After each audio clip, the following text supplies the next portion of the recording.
This is my introduction to today's hike, and I'm doing this halfway through the hike. I am at milepost 16 on the E&N Railway's Port Alberni Subdivision. This is looking east, and this is my turnaround point for my hike today. I started at mile 12.4 near the Cameron Lake Chalet. It's a spot where people park on the side of the highway. This hike matches up with a spot right here, mile 16, that I was at two Saturdays ago. 2 weeks ago, I came in from the west end, and now I've come in from the east end to link up, and that will give me one continuous segment that I've seen this autumn to see what the condition of the line is like. So this gives me all the way from mile 12.4 to 20.6. And this is the section that has a lot of rock falls and other problems. The main problem with this section of the railway is isolation. So there's accumulated vegetation overgrowth, there's accumulated rock falls, and there's accumulated windfalls. However, a lot of the windfalls, not all of them, but a lot of them have been cut and removed by hikers, and I'm really happy with that. There's an example of a rock that's been here for a while. It's got the moss growing on it. So because there's no access by maintenance or inspection up here, this really is kind of the forgotten stretch of the E&N Railway. But it's just hikers like me, and the deer, and the cougars, and the bear, and who knows whatever else roams the woods. So my timing goal for this trip was to get to the big trestle, mile 14.6, in time for sunrise. And because I'm speaking after the fact, I can say that that worked out really well. But to do that, I had to start my hike at 6 a.m., which is about an hour and 20 minutes before sunrise. And so I started in the dark, so I had my headlamp on.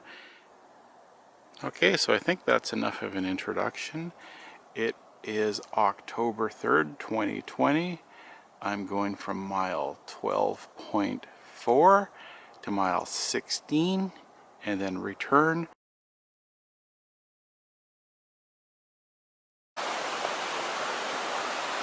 Little Qualicum River, 6 a.m.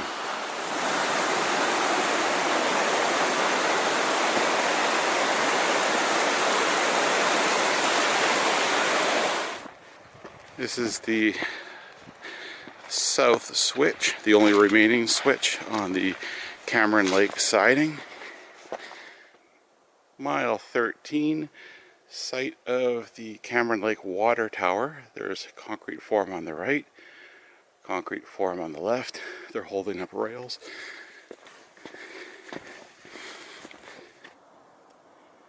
I've arrived at the first trestle. 13.7 is the milepost.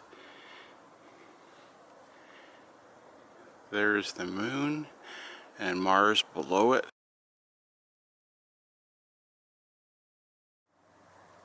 Mile 13.7 trestle. Time to cross in the dark.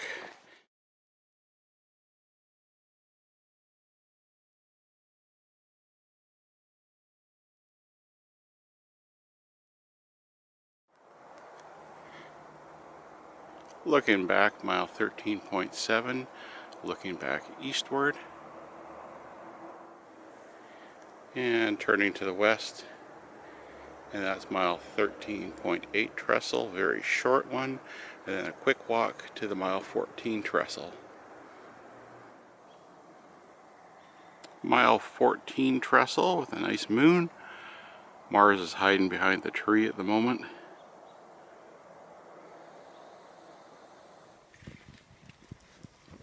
Some of the ties are glistening with the dew. This is a really nice trestle in terms of the deck and the shape that it's in.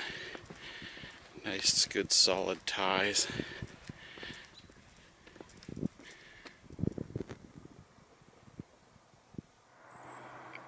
I'm at mile 14.6, one of my favorite trestles on Vancouver Island.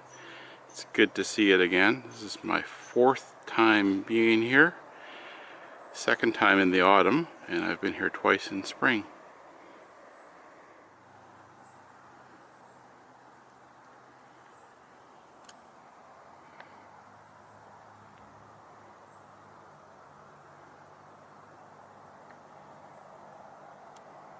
There's the moon up there.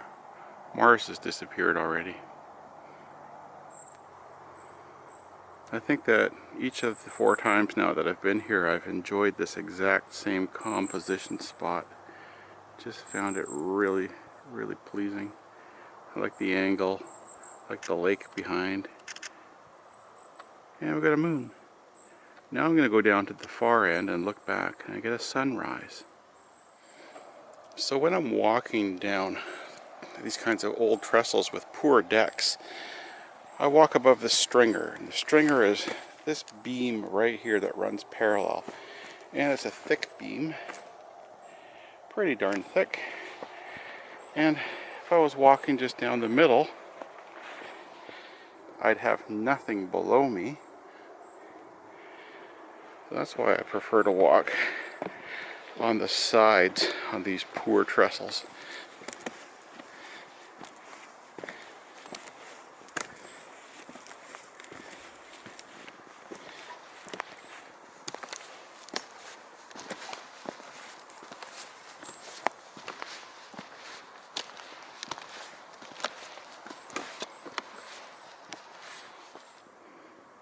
So I'm standing right on the stringer here.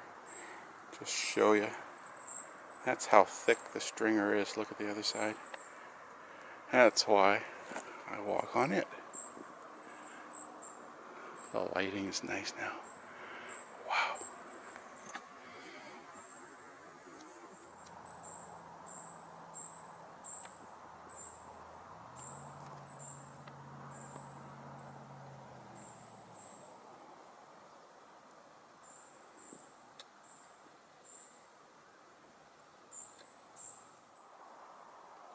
The sun is getting ready to pop over the mountain. I think about 20 minutes after official sunrise, it should be lined up right down the end of the trestle, which is what I'm waiting for.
"8:30 a.m. Looking back at trestle mile 14.6. I'm going to head west. This will be the 2nd time I've gone this way. I'm going down to meet up with a spot I was at 2 weeks ago, which is the mile 16 post. So I'm coming to see it from the other side. So here I go, westward. Looking down a slope, the railway grade is at the top of a steep slope, but there was originally 4 trestles that were later filled in at mile 15.0, 15.1, 15.4, and 15.6. All of them were built for the 1911 line, and all of them were replaced between 1916 and 1917. So just a short-lived time for those 4 trestles. The 4th one at mile 15.6 was over 300 feet. We'll see if they have the same look as this, with just a nice steep drop off indicating a fill. Here's the mile 15 sign, and so coming up ahead are 4 former trestle areas, and I got a narrow drop off here, so that's what I expect. So I'm on the former mile 15.0 trestle, and actually you can't really see too well through these trees, but there's a drop off on the slope side. So it is built up on both sides after the trestle was replaced. So that's the traditional filled in style that most of us are used to. This is when I say, "Hi Ted, how you doing? Thanks again for the lists." I'm not sure of the mileage, but this could be a filled-in trestle. Big drop-off. Just a little bit of a gap here until the slope. This is also a good time to mention that the broom is a big problem here. It's brutal.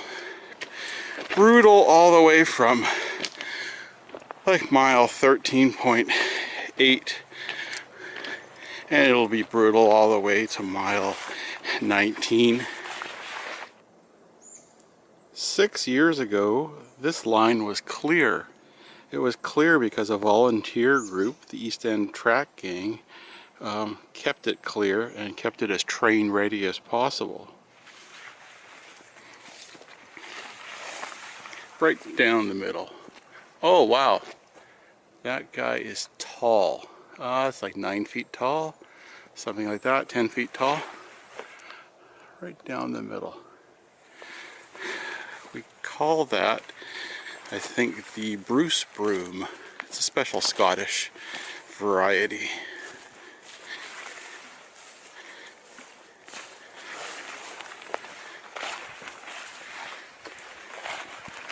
I hate broom, but I love walking on railways, and I love the Port Alberni subdivision. So I put up with the broom in order to experience walking here. Here's a spot, there's a broom jungle, and then there's a spot where an overflowed or blocked culvert has spilled silt on the track, so it's a foot tall or so, and yeah, good times.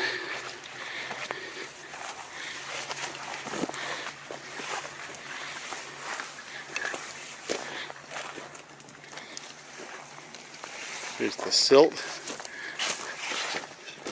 up on a mound above the rail grade, and back down to level ground where I can see rails again. That's a classic isolated Port Alberni subdivision moment right there.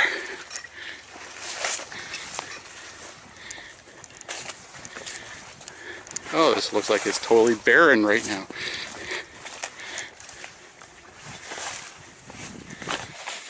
Four years ago, a tour group of speeder cars from NARCOA, the North America Rail Car Association, came through here for one of their Vancouver Island tours in June 2016.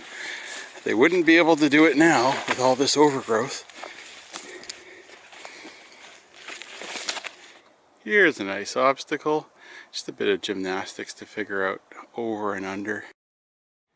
Nothing is easy here today. It's like really thick and tall broom, and but I'm almost at my turnaround point, mile 16. So I'm happy about that. But this is brutal. I don't know if I can come back here again. It's just going to keep getting worse and worse.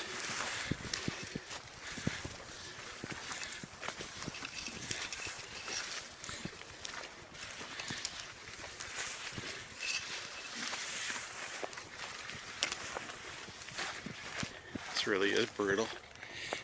It's easier last year, and 1 year makes a big difference for broom growth.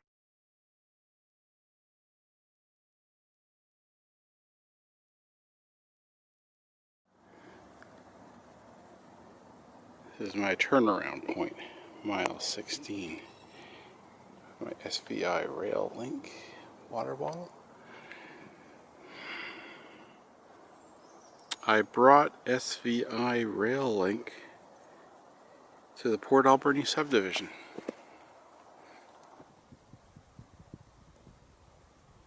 It's not going to be able to do very much because of the windfalls and rocks and all the overgrowth, like driving a train through a forest.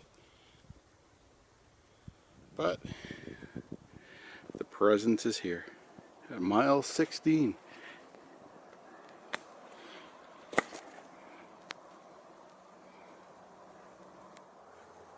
Looking west at mile 16.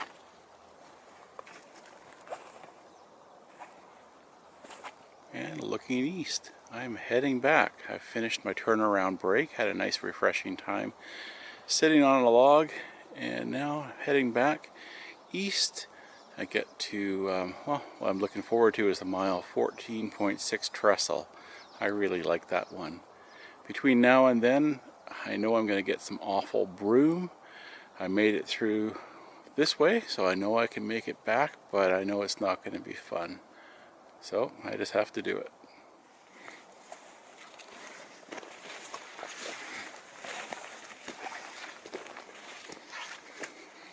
I know there's a skill in finding the best path through the broom. You know, it's kind of like finding a mountain pass. You just have to go with what looks right. I think I'll go towards the right here. See how that goes.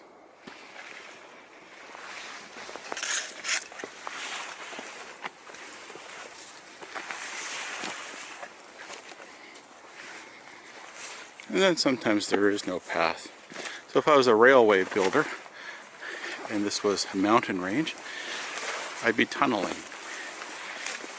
But I'm a hiker, so I'm just barreling through the broom and then brushing myself off, checking for ticks. That's always a thrill.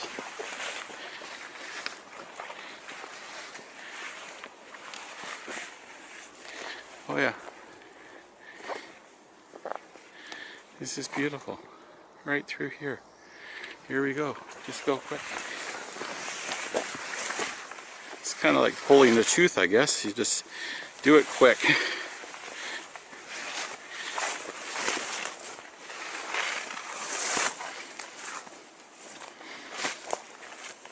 The good thing is my new Gore-Tex gaiters are doing a really good job of keeping my legs dry, and they're also keeping my legs safe from ticks from this broom. Oh, this is great.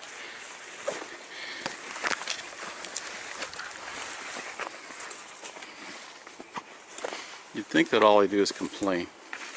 I'm really a grateful person.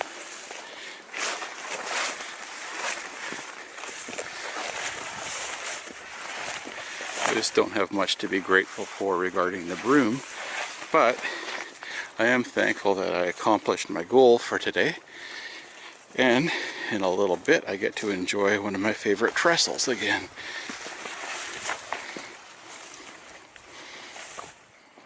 Here comes an old area where they did some maintenance and were able to get the vehicles off the train and do something with them. hence the board here, making for a spot where they could drive off. In through the clearing there is a junk pile of, well, I'll just walk right in and show you.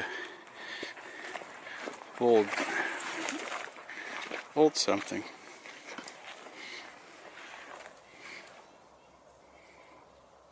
Yeah.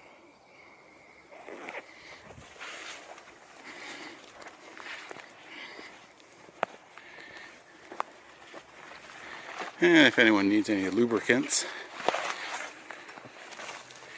here's the spot.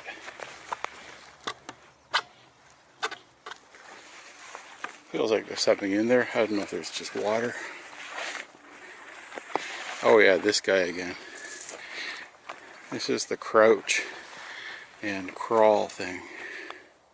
Good times. Alright. This could turn out to be an entertaining video. It's just crouch, crawl, don't hit my backpack, don't clunk my head, and where we go. Good times. I'm in between the rails.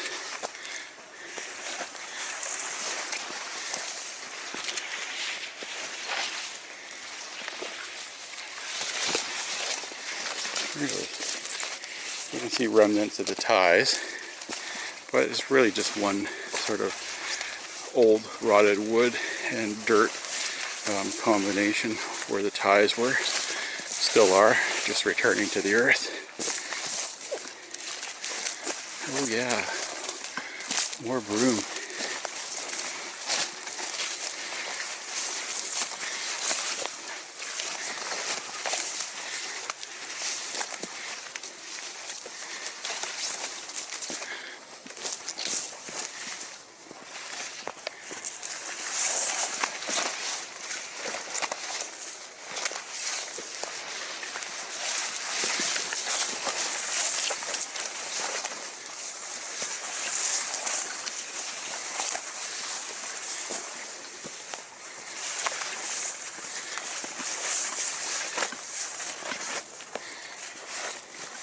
Yeah. Heading east, here comes the brutal part with the overflowed culvert, so all the silt, and then tall, thick broom.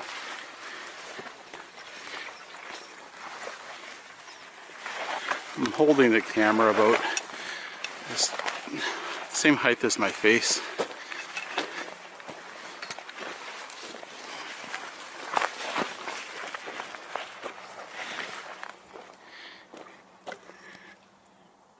That's where the silt comes running down from.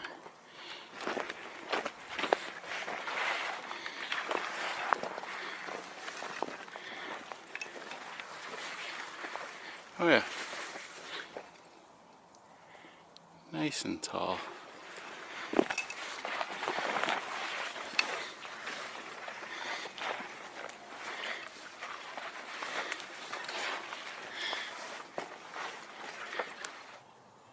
To give you an idea of what a lot of this is like here.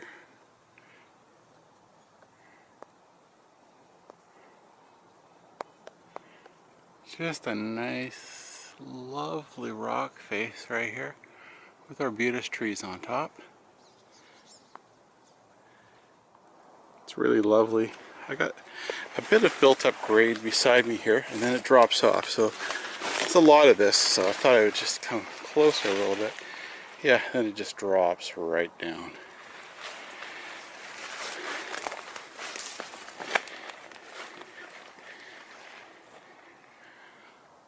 A lot of arbutus tree here. And just past down there is a bunch of dead arbutus in the middle of the railway. Oh yeah, here's some more of the good stuff. You know, the only thing thicker than the broom is my sarcasm about it. Oh, this is the Bruce broom. Just keeps going and going.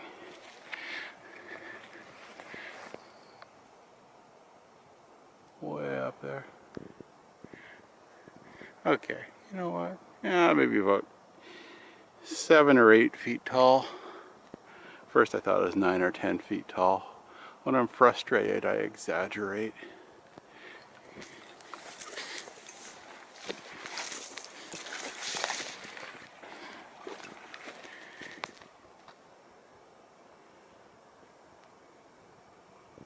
Wow. And right there, a culvert. Somewhere between mile 15 and mile 16. So this could have been a filled-in trestle area.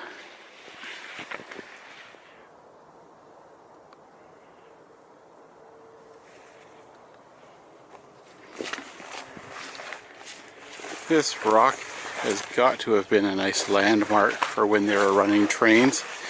Come around the corner here, another small corner, and then you're set up for the long straight stretch that takes you right down to the mile 14.6 trestle.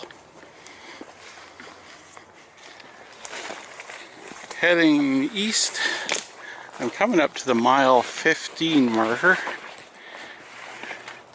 and I'm on an old trestle area because it drops right off through there.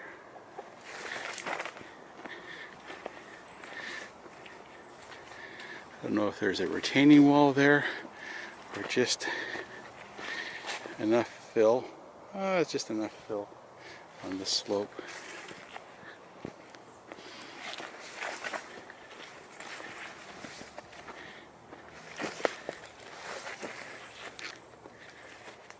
And a bit of a clearing through there.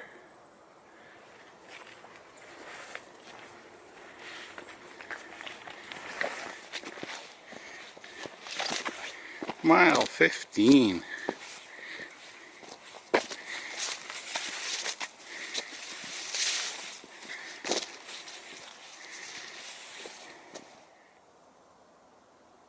Alright, it's 0.4 of a mile till I get to my favorite trestle of the day. See it the second time today and take a bit of a break there.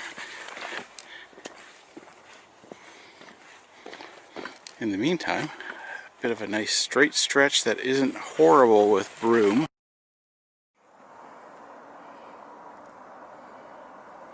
The sky is not looking very good. Actually, none of the refuge bay fire barrel holders, whatever you want to call them, none of them are looking all that good.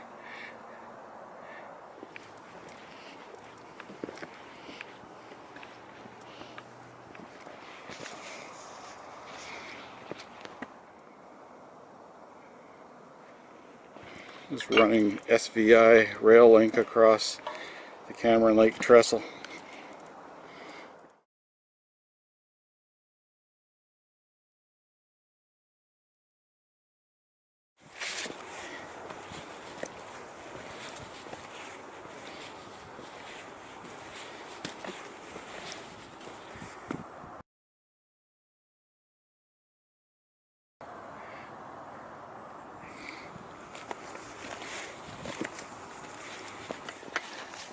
On the slow walk back to my end point and start point of my hike, I'm back on mile 14 trestle. Nice and simple. I can actually just walk in the middle of the trestle because the ties are really nice.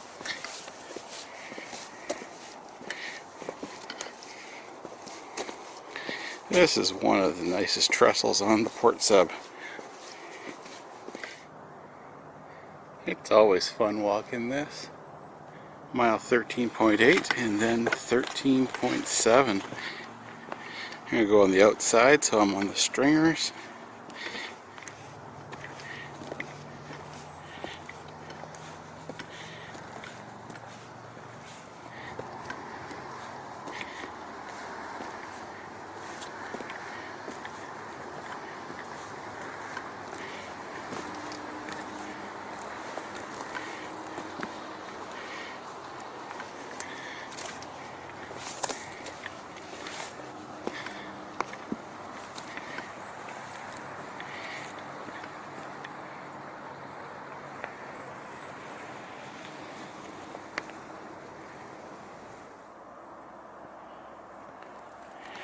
Okay, again I'll walk on the stringers, much nicer that way, safer.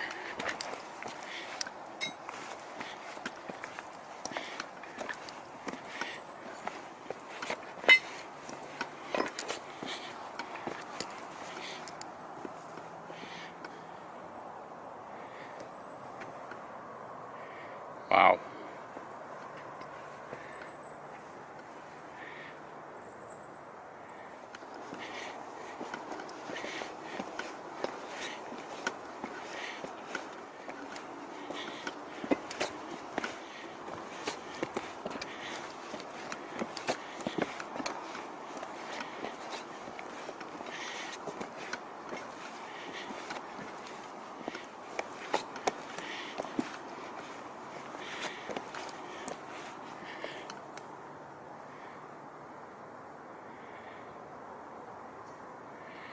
And guess what?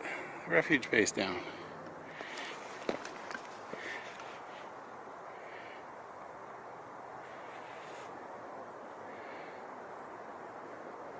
Someone jumped a little bit too hard on it. Wow.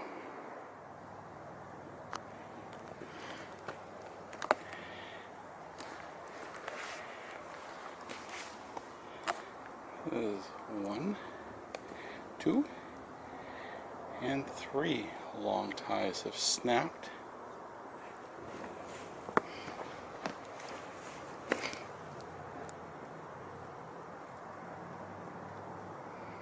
Well, at least it didn't have far to fall.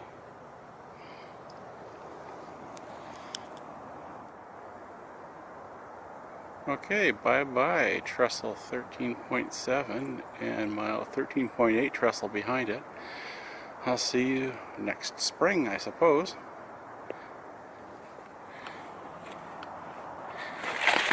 Onward, eastward. Here's a built-out area around mile 13.5 or so. There's some rails stored in the bush there.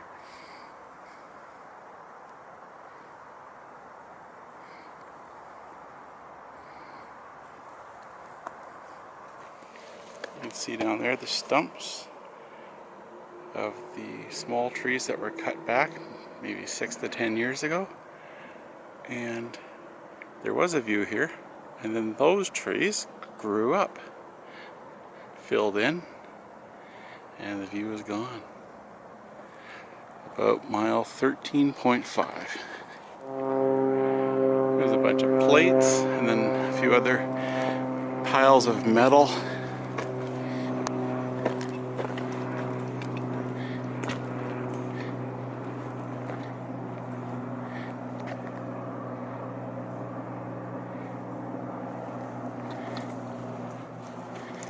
And then the big pile of buckets.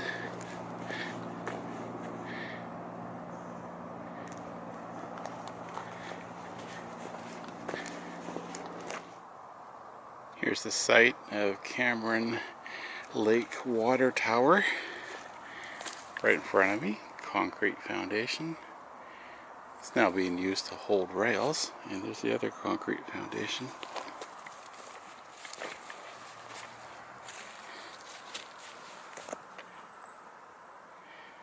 Right here. And this is the site. Mile 13. Well, it makes sense that I end this video the same way I started with my first clip this morning at Little Qualicum River. Except this time you can see, as it's not dark.